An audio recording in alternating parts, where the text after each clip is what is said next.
આજથી પ્રધાનમંત્રી નરેન્દ્ર મોદી ગુજરાતના 3 દિવસના પ્રવાસે છે। પ્રધાનમંત્રી નરેન્દ્ર મોદી ગુજરાત પ્રવાસની શરૂઆત સોમનાથથી કરશે। સોમનાથ મંદિરમાં ઓમકાર મંત્ર જાપમાં તેઓ ભાગ લેશે। રાત્રે સોમનાથ મંદિરમાં ડ્રોન શો નિહાળશે। રવિવારે સોમનાથ મંદિરમાં દર્શન અને પૂજા કરશે। શૌર્ય યાત્રા બાદ જાહેર સભાને તેઓ સંબોધન કરવાના છે। તો આજથી પ્રધાનમંત્રી નરેન્દ્ર મોદી કે જેઓ ગુજરાતના પ્રવાસે છે અને ગુજરાત પ્રવાસમાં તેમની શરૂઆત સોમનાથ મંદિરથી થવાની છે। 3 દિવસના ગુજરાતના પ્રવાસે છે। શૌર્ય યાત્રા બાદ જાહેર સભાને તેઓ સંબોધન પણ કરવાના છે।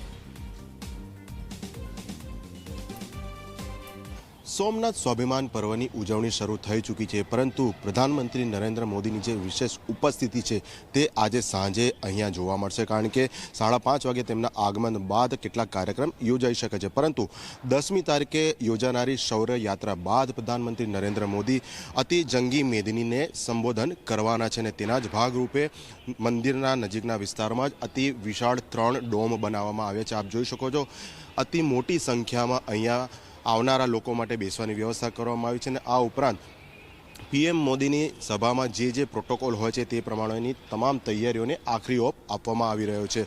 પ્રધાનમંત્રી ઉપરાંત રાજ્યના મુખ્યમંત્રી, નાયબ મુખ્યમંત્રી અને મંત્રીમંડળના તમામ સભ્યો, ભાજપના વિવિધ હોદ્દેદારો, સેંકડોની સંખ્યામાં આવેલા સાધુ સંતો, આ ઉપરાંત ફક્ત સોમનાથ આસપાસ નહીં, રાજ્ય અને દેશભરમાંથી પણ આવેલા જે ભાવિક ભક્તો છે તે પણ અહીંયા મોટી સંખ્યામાં ઉમટશે। એટલે આટલી વિશાળ જનમેદની એકઠી થતી હોવાથી છેલ્લા કેટલાય દિવસથી વહીવટીતંત્ર અને પોલીસ તંત્ર દ્વારા તડામાર તૈયારીઓ કરવામાં આવી રહી છે। બસ હવે ગણતરીના કલાક જ બાકી છે કે આ સભા મંડપ ભરાઈ જશે આવતીકાલે અને તે બાદ પ્રધાનમંત્રી શૌર્ય યાત્રામાં ઉપસ્થિત થયા બાદ અહીંયા લગભગ 11 થી 11:30 વાગ્યાની આસપાસ પહોંચશે અને તે બાદ અહીંયા ઉપસ્થિત લોકોને સંબોધન કરશે।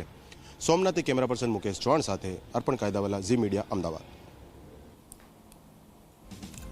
તો સોમનાથ બાદ રાજકોટમાં પણ તેઓ કાર્યક્રમમાં હાજરી આપશે। ગુજરાત રિજનલ વાઇબ્રન્ટ સમિટનું ઉદ્ઘાટન કરશે।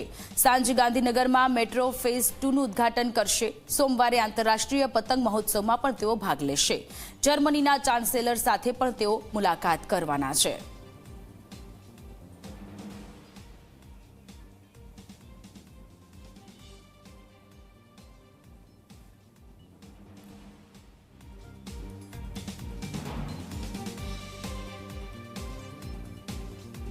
તો પ્રધાનમંત્રી નરેન્દ્ર મોદી કે જેઓ રાજકોટમાં પણ પ્રવાસ કરવાના છે 11 જાન્યુઆરી રવિવારે, એટલે કે આવતીકાલે સોમનાથ બાદ તેઓ પ્રધાનમંત્રી નરેન્દ્ર મોદી કે જેઓ રાજકોટ આવવાના છે। રિજનલ વાઇબ્રન્ટ સમિટનું તેમના હસ્તે ઉદ્ઘાટન થવાનું છે। 3 દિવસીય પ્રવાસે છે, ત્યારે 11મી જાન્યુઆરી રવિવારે સમિટમાં ઉદ્યોગકારો સાથે તેઓ સંવાદ કરી શકે છે, તેમની સાથે તેઓ વાતચીત કરી શકે છે। ત્યારે આજે સાંજે તેમનું આગમન થશે।